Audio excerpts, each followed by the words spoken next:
The July heat made everything worse. I stood at the edge of my parents' backyard, watching my brother Marcus flip burgers while his wife, Jennifer, arranged potato salad. Their 3 kids ran around the lawn. My sister Amanda sat in a lawn chair, scrolling through her phone. This was the annual Thompson family barbecue. Everyone came. The same faces, the same conversations, the same barely concealed judgment when they looked at me. I was 31 years old and in their eyes I was still the family disappointment. "Sarah, honey, could you bring out the condiments?"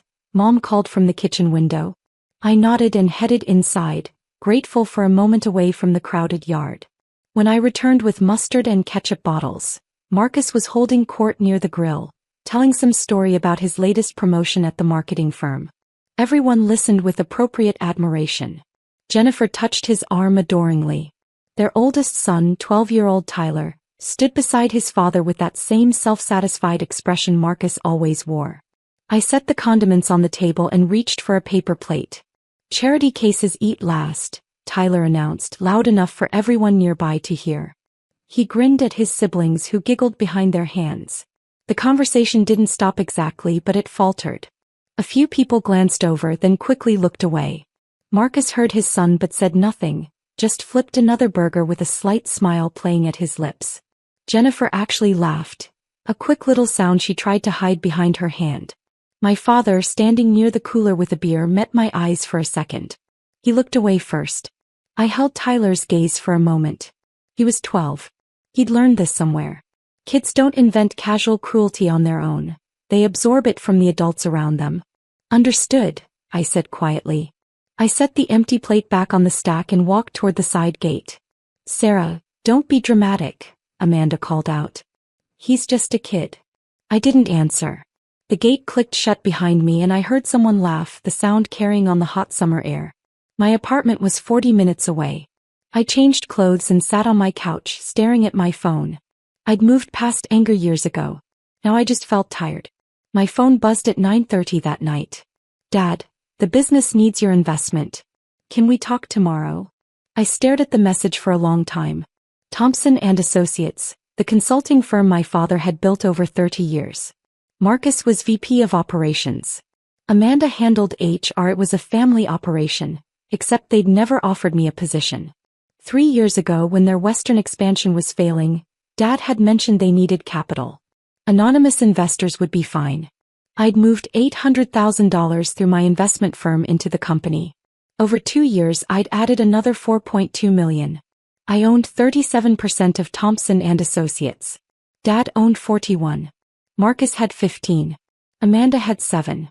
They had no idea. The paperwork listed my holdings under Sterling Capital Group. I typed back, "Never again." Then I opened my email and composed a message to my investment manager, David Chin at Sterling Capital. "Effective immediately, I want to divest all holdings in Thompson and Associates. Begin the process tomorrow morning. I want clean separation within 30 days. I hit send and turned off my phone. The next morning I went to work. I was a financial analyst for a mid-sized investment firm, a job my family considered barely adequate. Glorified accountant, Marcus had called it once.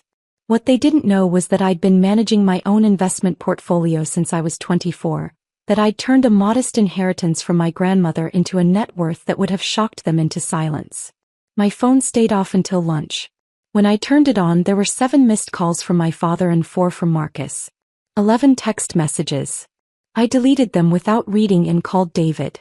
"It started," he said without preamble. "I contacted their primary accountant this morning with notice of intent to divest. Per the shareholder agreement, we're required to give them first right of refusal on the shares, but at fair market value. I had an independent valuation done last month. Your 37% stake is worth approximately $11.4 million at current valuation. How long until they figure out who owns the shares? They know now. I spoke with Richard Thompson directly an hour ago. He asked me to have you call him. What did you tell him? That you were unavailable and all communications should go through my office. Perfect. Proceed with the divestment." That evening my father showed up at my apartment. I watched through the peephole as he knocked, waited, knocked again. His face looked gray. After 5 minutes he left. The messages started coming faster. Mom, Marcus, Amanda, even Jennifer. All variations of the same theme. We need to talk, this is a misunderstanding, family doesn't do this to family. Family doesn't do this to family. I thought about Tyler's grin. About Jennifer's laugh. About my father looking away. On day 3, David called with an update. Thompson and Associates doesn't have the liquid capital to buy you out at fair market value. Their bank is refusing to extend additional credit for a shareholder buyout. Marcus Thompson called me this morning, somewhat agitated. He suggested you might accept a lower valuation in the interest of family harmony. What did you say? I told him shareholder agreements don't have family harmony clauses. I smiled despite myself. What are their options? They can attempt to secure outside investment to buy you out, which will take time and likely require them to take on a new partner. They can attempt to secure a business loan using company assets as collateral, which their bank has already indicated is unlikely given their current debt load. Or they can find another buyer for your shares, which means bringing in an outside investor who might want board representation. How long can this process take? Given their financial situation, could be 60 to 90 days to resolve. In the meantime, you still own 37%, which means they can't make major business decisions without your approval. Make sure they understand that last part. On day 5, my mother came to my office. The receptionist called back, uncertain. There's a Patricia Thompson here? She says she's your mother. Tell her I'm in meetings all day. I watched from the conference room window as Mom stood in the lobby, her purse clutched in both hands, looking smaller than I'd ever seen her. After 20 minutes, she left. The messages shifted tone. Anger crept in. How could I do this? After everything they'd done for me? Did I know what this would do to the business? To their employees? To the family? I didn't respond to any of it. On day 8, Marcus showed up at my apartment building. He waited in the parking lot for 3 hours. I stayed inside watching from my window as he paced, made phone calls, sat in his car with his head in his hands. Eventually he left. That same evening, David forwarded me an email chain. Thompson and Associates primary lender, First National Bank, had requested an emergency meeting. The loan officer wanted clarification on the ownership structure change and how it might impact their outstanding credit lines. The bank was concerned about stability. This is standard procedure when there's significant ownership flux. David explained when I called him. But it's putting pressure on them. The bank won't make any moves on new lending until the ownership situation stabilizes. How does that affect them? They have a major equipment lease coming up for renewal next month. Without bank approval, they'll have to pay cash or let the lease lapse. Their entire infrastructure runs on leased servers. I processed that information silently. David continued. I also received a call from their corporate attorney, Linda Morrison. She wanted to know if there was any way to resolve this that didn't involve outside investors. She seemed quite worried about the firm's future. What did you tell her? That my client's decision was final. On day 10, their largest client sent a letter. David forwarded it to me.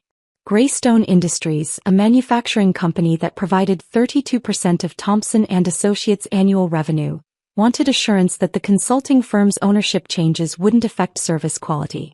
They were considering their options. Marcus must have been panicking. David called on day 12. They found a potential buyer for your shares. A private equity firm called Westmore Partners. They're offering $10.8 million. Slightly below our valuation but within a reasonable range. Westmore wants 2 board seats as part of the deal. What does that mean for Thompson and Associates? It means your father and brother will have to answer to outside investors for the first time. Major decisions will require board approval. Westmore will want quarterly performance reviews, efficiency audits, probably some restructuring. What did they say? Richard Thompson asked if you would reconsider. He said he was sorry about what happened at the barbecue. He said that to you? Yes. He seemed quite distressed. I thought about that for a long time after we hung up. Sorry about what happened at the barbecue. As if it was a singular incident, not a pattern stretching back years.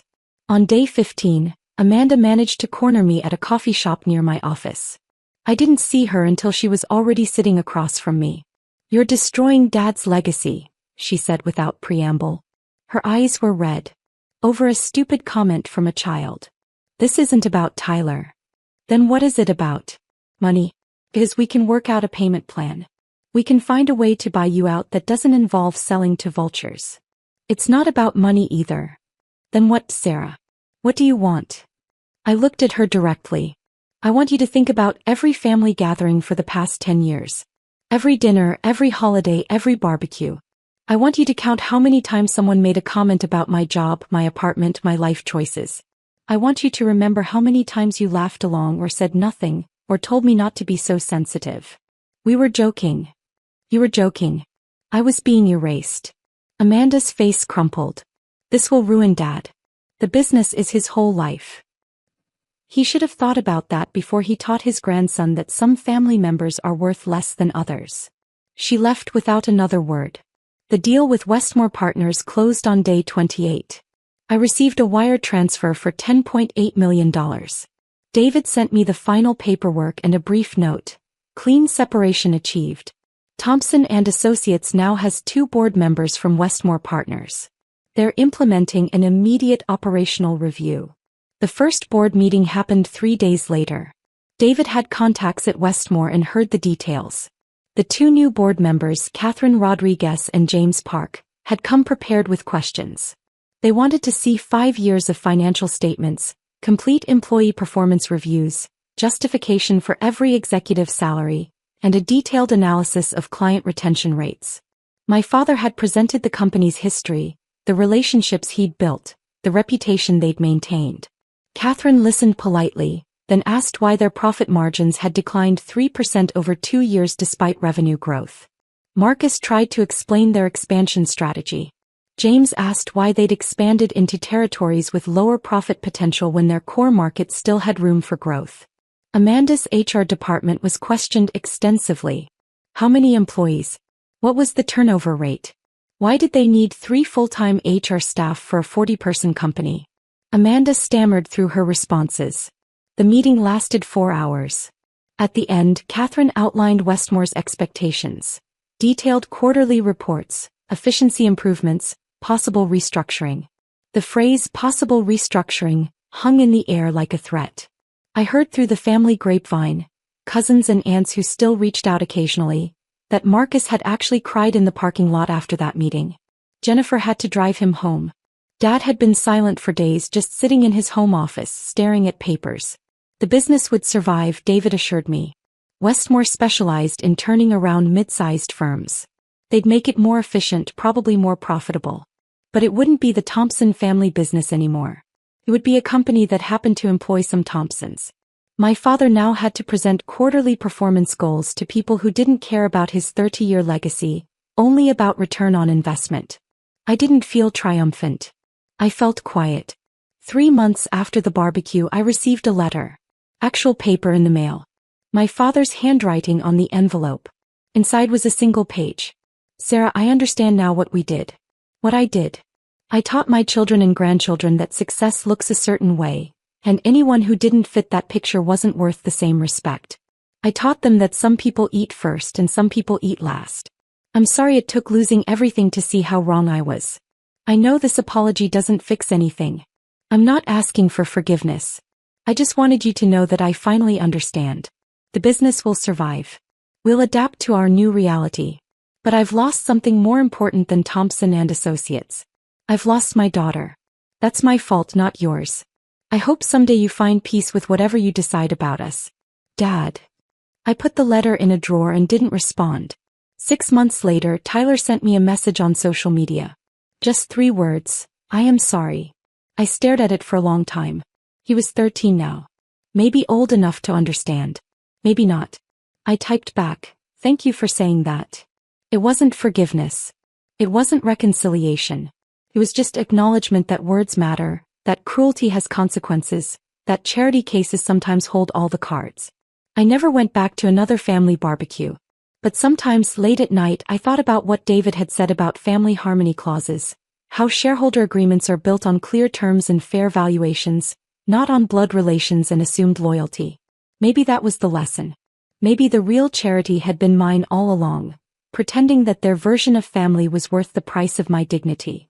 I'd stopped paying that debt. And I'd never been wealthier.